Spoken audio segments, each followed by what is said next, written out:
Here we are, day 2. Well, not day 2, we're in it like 5 days or so now. But the battery's been charging.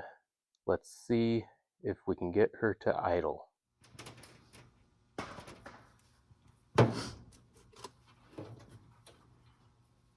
Actually, okay.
That sure sounds like she's idling, huh?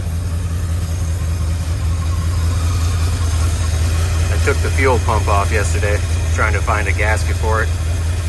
Unfortunately, it's a hard to find item.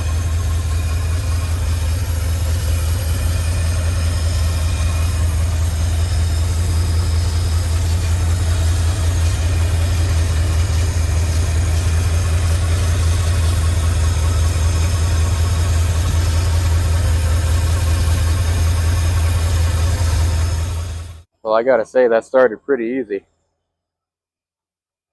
I think she's gonna be a reliable starter for somebody. Sounds really nice.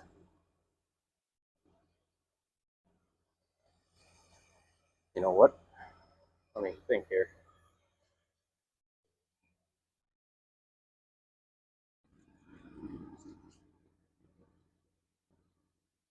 Well, driveline works, at least enough to turn the wheel. Let me see what else we can do. Well, it would appear that reverse works quite well. The light even still works on the back there. That one's probably burnt out.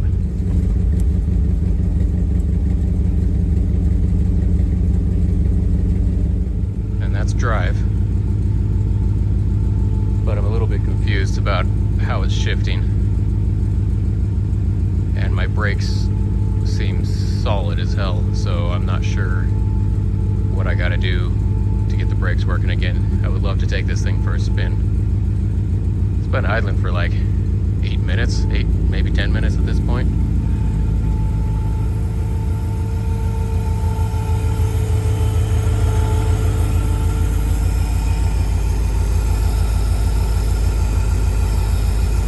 Sounds good.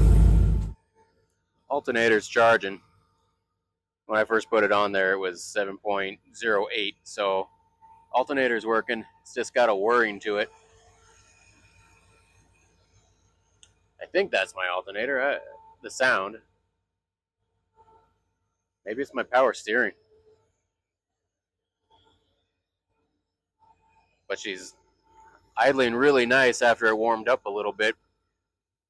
I was thinking that it was running kind of rough at the very beginning, but I got to thinking, oh, maybe it's because I don't have an air cleaner on there, because that'll create a little bit of suction resistance and give it a little bit richer of a blend. So that's why I was tapping my hand over the top of the carb. But after it warmed up, seems to be running pretty good. There's just that whirring.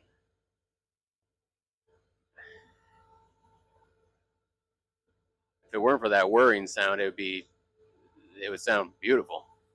Now my exhaust is coming up through the bottom there. It's rust. Oh, we've sprung a leak. Something's leaking somewhere.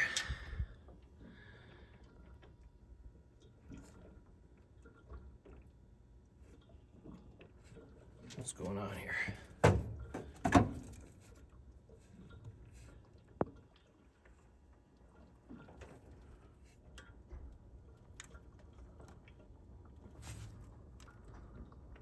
Oh, actually, looks like it's my overflow. I think.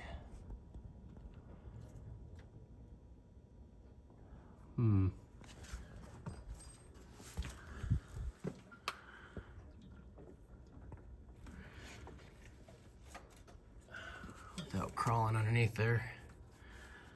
I'm not seeing. That doesn't look like it's from moisture. Boy, there's just a tape around that hose. That's probably something I should get changed if I want to take it for a spin. I think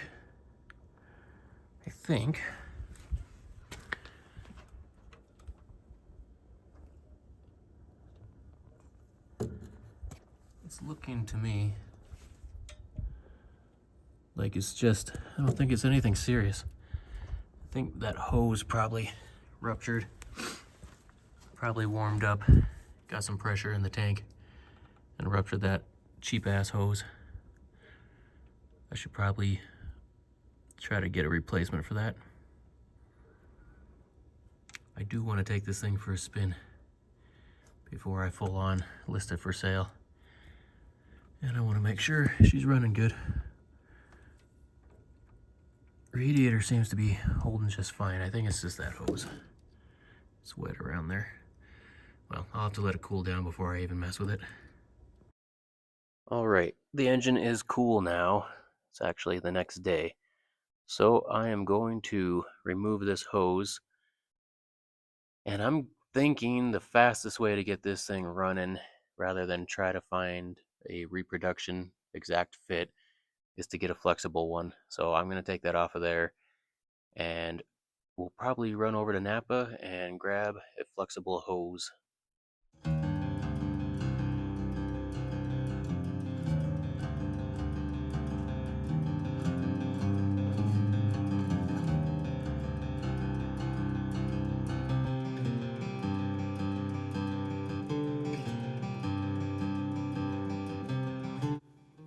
There she is. I guess I gotta find another one. Found it. So I called up Napa, and they said they had them in stock, and I went and I got it. And that is what I ended up getting, but that is not for a 50 Caddy, obviously. The one they said they had for a 50 Caddy, it was a 90, but this has got a 12-inch outside loop here. Theirs was 18, and it was a big, big sweeping curve instead of a sharp 90 like this. So all I did was I went and found the right diameter. They had a big stockpile, of course, and grabbed what would work. So hopefully this will work.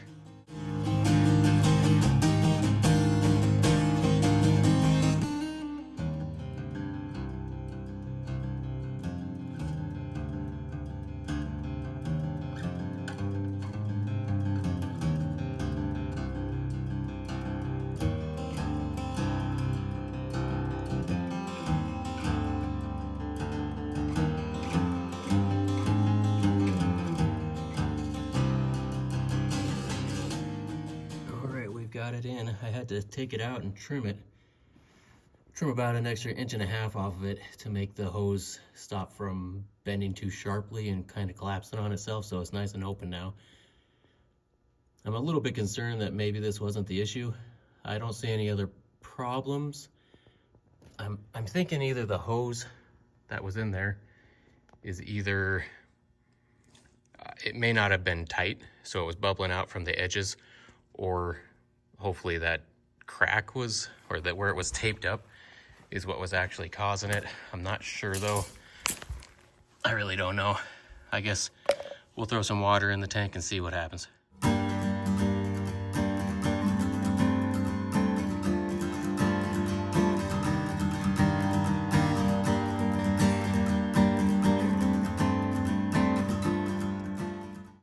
filled up. It is wet down there, but that's from the previous leak. It's looking to me like everything's good. So far, anyway, I'm not seeing any leaking.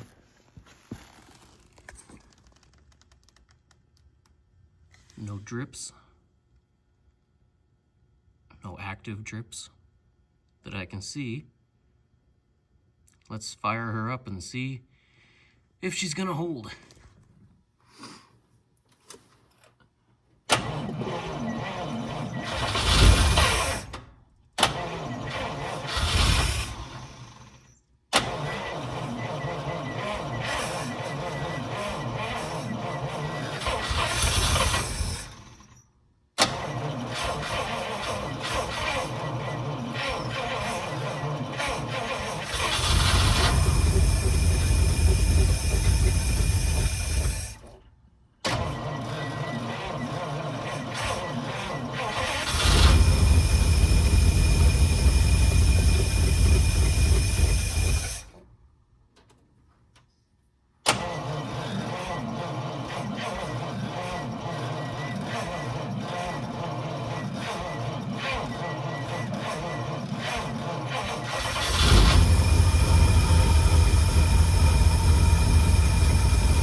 Sounds beautiful.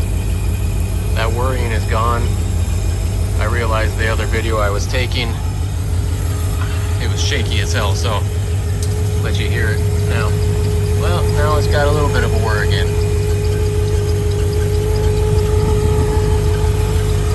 What is that coming?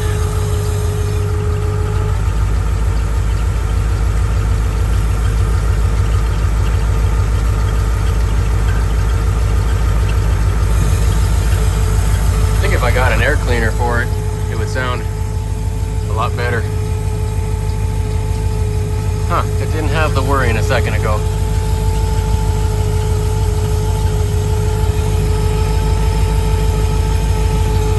It is this alternator. So maybe the bearings are going bad, or maybe, oh, there's another place I can put some oil in. I put the oil in the front and it sounded a lot better, but I just realized there's one in the back, which I should have known that. Stupid on my behalf. I'll get some more oil in it. Maybe I can get that whirring to go away, but without the whirring, it sounds beautiful.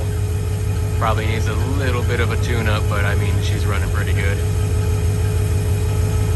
Sounds great. I love it.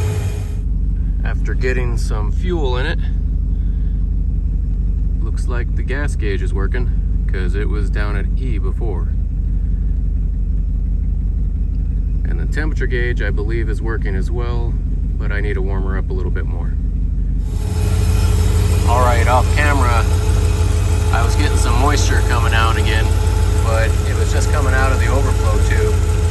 And I think all it was that I got my cap on there a little wrong, so I readjusted it, paid more attention to it. And as of right now, it seems like it's fine. I don't see any leaks coming anywhere, so it's looking good at this point. I think I'll end the video here. Next video is going to be on getting my gas lines working, and I'm gonna probably have to do something on my brakes, and then we will take her for a spin.